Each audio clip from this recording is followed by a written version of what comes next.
నమస్తే సార్, బాగున్నారా సార్? అర్జెంట్గా రమ్మన్నారు, దేని గురించి సార్? ఊటీకి వచ్చాను, అలాగే నిన్ను చూద్దామని. ఓ రే రే రే మరీ అంత నటించకరా, రా పైన కూర్చో. అలవాట్లో పొరపాటుగా కూర్చున్నా.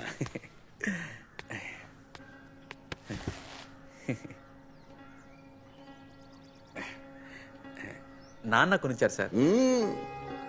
కొడుకు తిరిగి వచ్చిన సంతోషంలో ఓవర్గా కేర్ తీసుకుంటున్నాడా? ఎక్కడ సార్, ఫుడ్ మన ఊర్లో లేదు సార్. మన దేశం ఎన్ని రోజులు అయిందో. తీసుకో. వద్దు సార్. మర్యాద. 2 వారాలుగా ఫోన్ చేస్తున్నాను, తీయట్లేదు. అంత బిజీయా? అర్థం చేసుకోకుండా మాట్లాడతారేంటి సార్? ఇక్కడ ఒక్కొక్కరి దగ్గర ఒక్కొక్కలా నటించాల్సి వస్తుంది. ఇప్పుడే నమ్మడం మొదలు పెట్టారు, ఈలోగా తొందరపడితే ఎలా సార్? నేను తొందరపడుతున్నానా? ఒక్కొక్కరి దగ్గర ఒక్కోలా నటించడం నీకేమైనా కొత్త? సార్ అది వదిలేండి సార్. కేసు నుండి పేరు తీసేసానని చెప్పారు కదా సార్. మా వాళ్ళేమో తీరేదని చెప్తున్నారు సార్. నీ పని నువ్వు బానే చూసుకుంటున్నావు, నేను చెప్పింది ఏమైంది? అంత కరెక్ట్గా జరుగుతుంది సార్. అందరూ నమ్మడం మొదలు పెట్టారు. ఇప్పుడు కొడితే 1-1.5 కోటి కన్నా ఎక్కువ దొరకవు సార్. ఆ డబ్బుతో ఈ కాలంలో ఏం చేయగలం? జ్ఞానమూర్తికి ఒకే ఒక కూతురు ఉంది సార్. తనకి పెళ్లి అయ్యేదాకా కొంచెం ఆగుదాం. పెళ్లి అయిపోయింది అనుకోండి, మొత్తం ఆస్తి అంతా నాకే. అందులో 50-50 తీసుకుందాం సార్.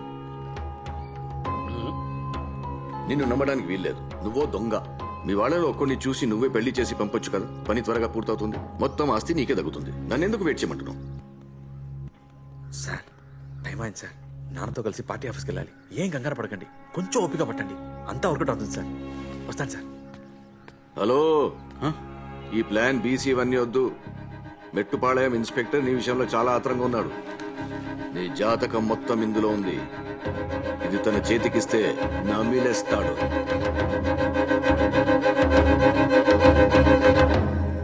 భోంచేద్దారండి నాన్న. వద్దమ్మా, మనసు బాగలేదు. ఎక్కడికి వెళ్తున్నావు? నాన్న డిన్నర్కి వెళ్దామని. నాన్న అప్సెట్ గా ఉన్నారు, రానని చెప్పారు. నేను పిలుస్తా, వస్తారులే. నేను పిలిస్తేనే రాలేదు. ఇలా పిలిస్తే ఎవరు వస్తారు? నువ్వు పో, నేను తీసుకొస్తా. నాన్న భోంచేద్దాం రండి. ఆకలిగా లేదురా. ఏం నాన్న, మనసులో ఏదైనా బాధ ఉంటే ఎవరితోనైనా షేర్ చేసుకోవాలి, అప్పుడే తగ్గుతుంది. ఏంటి ప్రాబ్లం చెప్పండి. ఏం లేదు, నువ్వు వెళ్ళు. ఒక కొడుక్కి తండ్రి మో చూస్తేనే తెలిసిపోతుంది ఏదో ప్రాబ్లం ఉంది. నేను మీ కొడుకునే కదా, చెప్పండి. అంతా మన ప్రజల గురించి. వాళ్ళు ఉండేదే కొండ మీద, కానీ జీవితాలన్నీ పాతాళంలో. రేపు కోర్టు తీర్పు వేరేలా వచ్చి కాంపన్సేషన్ కింద కొంత డబ్బు చేతులు పెట్టి పొమ్మంటే కుక్కకి రొట్టె ముక్క విసిరినట్టే. ఎక్కడికైనా వెళ్ళి బతకండ్రని పంపించేస్తే వాళ్ళకి బతకడం తెలీదు శర్వా. చేపకి ఎరేసి నేల మీద పడేసినట్టు అవుతుంది. నేను తప్పకుండా వాళ్ళని కాపాడుతానన్న నమ్మకంతో ఉన్నారు. రేపేదైనా జరిగితే నేను ప్రాణాలతో ఉంటాను శర్వా. ఆపండి నాన్న, ఇప్పుడు ఎందుకంత పెద్ద మాటలు? ఇప్పుడేంటి, ఆ రిసార్ట్ ఊర్లోకి రాకూడదు, ఆ భూమి ఎలాగైనా ప్రజలకి చెందాలి, అంతేగా? వదిలేండి, నేను చూసుకుంటాను. ఇంతకంటే పెద్ద క్రిమినల్స్ని గోవాలో చూసా. మీరండి, భోజనానికి వెళ్దాం. వద్దు, నువ్వు పో, వెళ్ళు.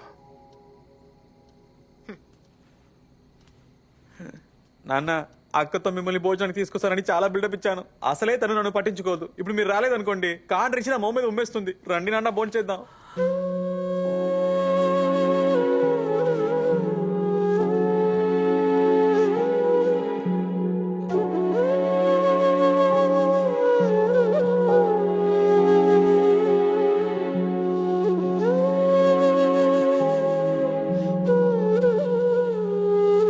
సరిపద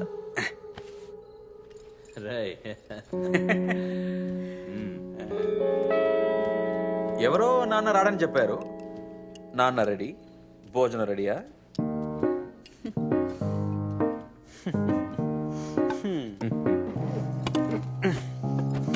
నానా, మీరు కూడా అలాగే టాటూ వేయించుకోవచ్చుగా. ఒక్కటిచ్చానా? ఈ వయసులో కూడా టాటూ టూటు అంటూ, పైగా అది నొప్పిగా ఉంటుందట కదా. ఏముంటది నాన్న, 2 పెగిలేస్తే ఏం తెలియదు. అయ్యో, తండ్రినే జడగొడుతున్నావేంట్రా. రేపొట్టడా ఏంటి ఇక్కడ రా. ఈ రోజు క్లాస్ లేదుగా, ఎక్కడికి వెళ్తున్నావు? బామాక్స్ లేట్ ఇవ్వడానికి. నువ్వే నా వెపన్ సప్లయర్. ఇవ్వరా, ఇవ్వు. ఏముందిరా సంచిలో? ఇవ్వరా, ఇవ్వు. నేను మిస్ కి ఎప్పుడో చెప్పాను దొంగవాని, మిస్ నమ్మలేదు. ఏయ్, ఏంట్రా ఈ పొట్లం? అవి చింతకాయలు మిస్కి చాలా ఇష్టం. గిఫ్ట్ ఇద్దామని. సడన్ గా మిస్కి ఇప్పుడు ఏంటి గిఫ్ట్? నువ్వెవరికి చెప్పనంటే నేను నీకు ఒకటి చెప్తా. వంగు.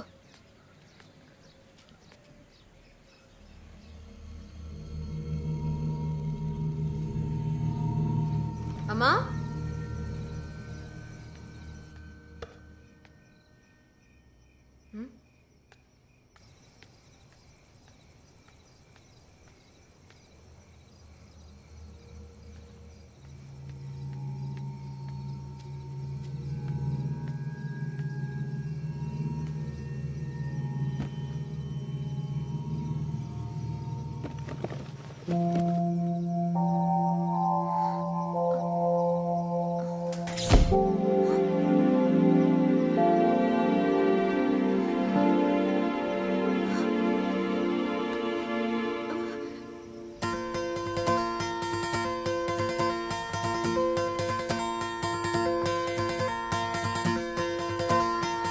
చూసుకునే వచ్చాను.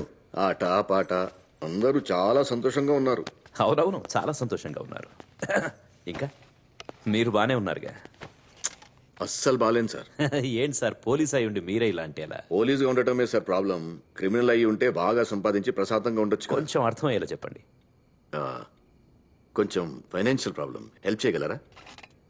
అదే ఎంత ఖర్చు అయిందో ఆ డబ్బంతా మొత్తం అప్పుడే ఇచ్చేసాను కదా. ఆ, మీరు పక్కా జెంటిల్మెన్.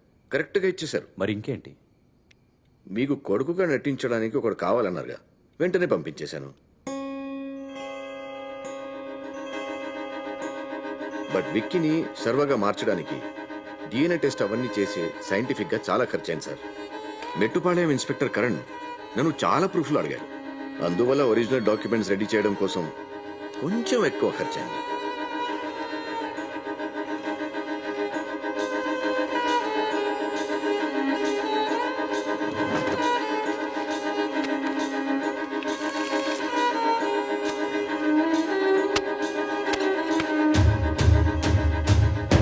మళ్ళీ ఇలా వచ్చి అడగవని అనుకుంటున్నా.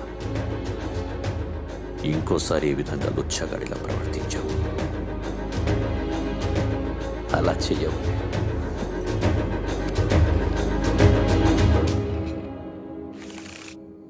Thank you sir. సార్, మిమ్మల్ని ఒకటి అడగాలనుకుంటున్నాను. మీ ఒరిజినల్ కొడుకు తిరిగి వస్తే అప్పుడేం చేస్తారు? వచ్చేవాడైతే ఎప్పుడో వచ్చేవాడు. 15 ఏళ్ళు గడిచిపోయాయి, ఇంకేం వస్తాడు? Thank you sir.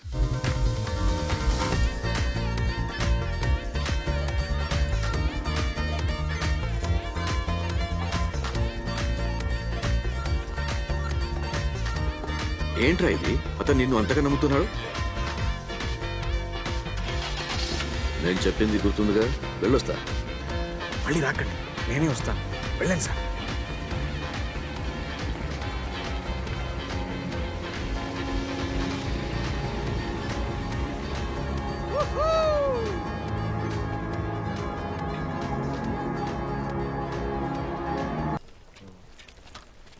రండమ్మా.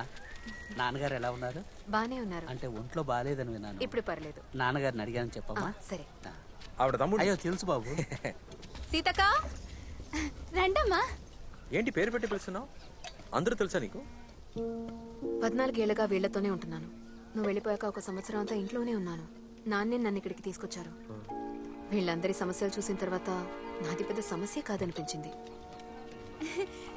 ఎట్టా ఉన్నారు? బానే ఉన్నాను. ఇటు పక్క రాటమే మానేశారు. పనితోనే సరిపోతుందక్క. ఎక్కడా కోతి ఏం కనిపించట్లేదు? యాడ్ ఉండాలి? Bujji. Good morning miss. Good morning. ఇదే నీ ఊరారా? అవునరా. ఇట్టకి ఎవరికి మర్యాద ఇయ్యడమ్మా. అడవిలోకి ఆడుకోవడానికి పోతే పొద్దుగూకేదాకా రాడు. ఇటు స్కూల్కి పోతేనే నాకు హాయిగా ఉంటది. నీ ఒక్కదానికేనమ్మా భయపడేది. కొంచెం చెప్పమ్మా. సరేరా, నువ్వు బయలుదేరు. బండి ఈవినింగ్ పంపించు. లేదక్క, నేనే వస్తా. నీ సంగతి తర్వాత ఇంకేనక్క? చెప్తా. మీ ఆయన ఇంకా తాగుతున్నాడా? మీరు స్కూల్ కాడి నుంచి ఆ సెండాలని ముట్టుకోవడమే మానేసిండు.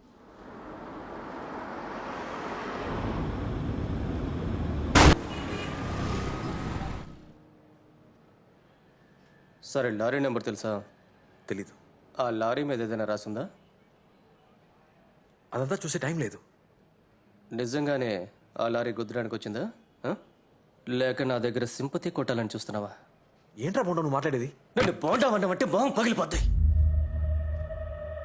ఏం జరుగుంటుందో నేను చెప్పనా?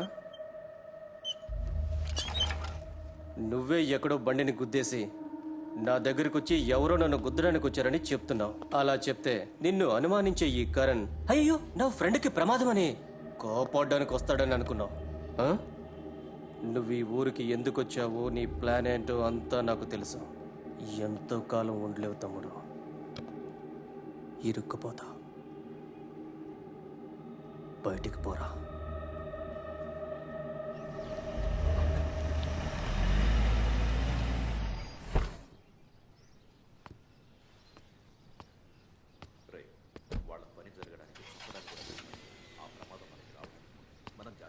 శర్వా నీకేం కాలేదు కదా? నాకు చాలా ఏం లేదమ్మా, చిన్న దెబ్బలే. ఆ రిసార్టోడికి బలుపు ఎక్కువైంది శర్వ. ఇంతవరకు ఊర్లో సమస్యలు సృష్టించాడు, ఇప్పుడు కుటుంబంలో కూడా వాడి సృష్టిస్తాడు. మొహం వాడేం చేస్తాడు? లేదు శర్మ, ఎవడో వచ్చి నా కొడుకు మీద చెయ్యేసిన తర్వాత కూడా వదిలేస్తే ప్రజలకి మన మీద నమ్మకం పోతుంది. చూడు శర్వ, నీకేమనిపిస్తే అది చెయ్యి. నాన్న ఏం మాట్లాడుతున్నారు? సర్వాకి మీ రాజకీయాలు వద్దు. ఇవన్నీ రాజకీయాల్లో జరిగేవేనమ్మా. అక్క, మా నాన్న చూడని గొడవలా? వాటికి వేపడి ఊరికే ఇంట్లో కూర్చోను. వద్దంటే వద్దు. ఏం చేసినా మన కుటుంబం సంతోషం కోసమే కదమ్మా. నాన్న అక్క, మీరు- ఎందుకు టెన్షన్ అవుతున్నావు? ఏయ్, నీకు అసలు ఏం తెలీదు. నువ్వు నోరుమోయ్. నాన్న, ఇక మీదట సర్వ దగ్గర రాజకీయాలు పార్టీ అంటూ ఏం మాట్లాడొద్దు. మీ వల్ల మీ రాజకీయాల వల్ల తనకు ఏ ప్రమాదం జరగకూడదు. లోపలికి పో. పోమని చెప్తున్నాగా.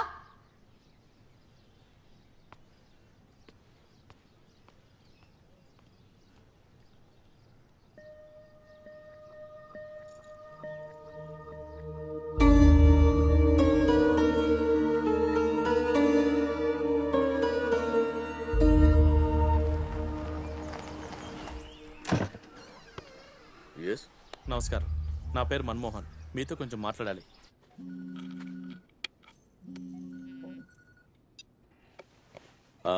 నమస్కారం సార్. మిమ్మల్ని కలవకూడదని మీరు నాకు చెప్పారు, కానీ నాకు ఇప్పుడు మిమ్మల్ని కలవాలనిపిస్తుంది. ఎక్కడ?